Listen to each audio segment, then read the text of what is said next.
شیر اور خرگوش۔ ایک گھنے جنگل میں ایک شیر رہا کرتا تھا۔ وہ تمام جنگل کا بادشاہ تھا، لیکن وہ بادشاہ جیسے پیش نہیں آتا تھا۔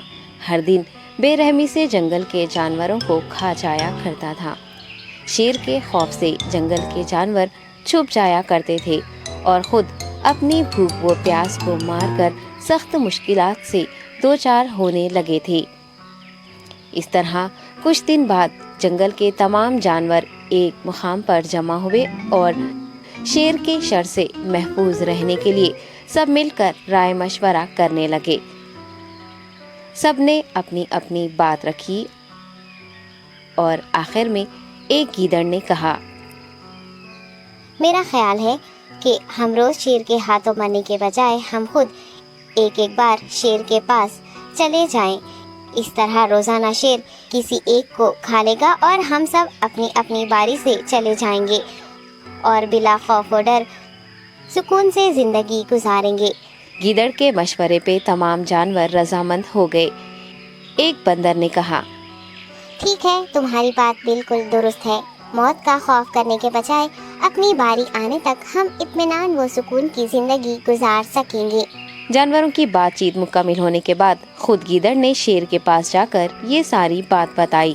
گیدڑ کی باتیں سننے کے بعد شیر نے کہا، میں بادشاہ ہوں، اس لیے تم سب کی بات مان رہا ہوں، لیکن ایک بات غور سے سن لو۔ اگر کسی دن مجھے جانور ملنے میں تاخیر ہو جائے تو میں خاموش نہیں بیٹھوں گا اور دوبارہ تم سب پر حملہ کرنا شروع کروں گا۔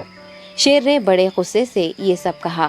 شیر کی باتیں سن کر گیدڑ نے سر ہلاتے ہوئے حامی بھر دی اور وہاں سے چلا گیا۔ اس دن کے بعد ایک ایک جانور بلا ناغہ اپنی اپنی باری کے مطابق شیر کے پاس جانے لگے اور شیر سکون سے اپنے پاس آنے والے جانوروں کو مار کر اپنی بھوک مٹانے لگا۔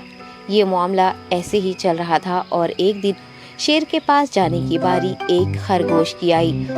وہ خرگوش بہت ہی ہوشیار تھا۔ اسے شیر کے پاس جانا منظور نہیں تھا اور اس نے اپنے ساتھی جانوروں کو بے رحمی سے مارنے والے شیر کو سبق سکھانے کی ٹھان لی اور ایک اچھی تدبیر نکال کر آہستہ آہستہ شیر کی گفا کے پاس پہنچ گیا۔ تاخیر ہو جانے سے شیر کافی غصے میں تھا اور خرگوش کو دیکھ کر غصے سے کہنے لگا، میں نے تم سب کو پہلے ہی کہہ دیا تھا، دیر ہو جائے تو میں خاموش نہیں بیٹھوں گا۔ تم نے وعدہ خلافی کی ہے، اس لیے میں جنگل جا کر من چاہے جانور کا شکار کر کھا جاؤں گا۔ تب خرگوش نے شیر سے کہا، معاف کر دیجیے بادشاہ سلامت، غلطی ہو گئی اور اس کا ایک واجب سبب ہے۔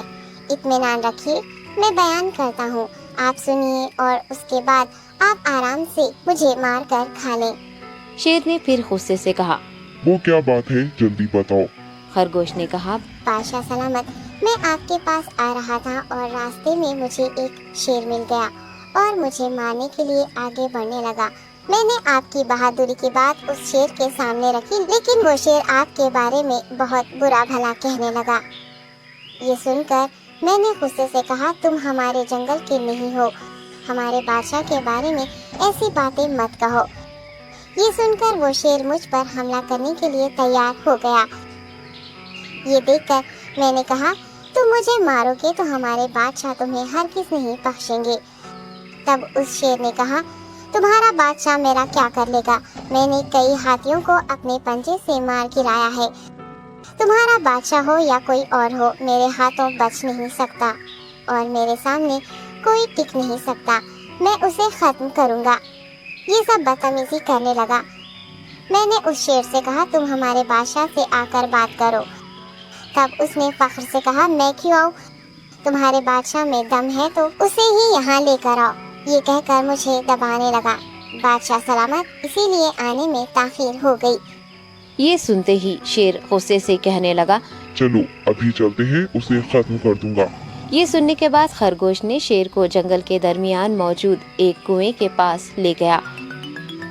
خرگوش نے کہا، بادشاہ اس کے اندر دیکھیے، وہ وہاں آپ کا بے صبری سے انتظار کر رہا ہے، آپ اسے اچھا سبق سکھائیے۔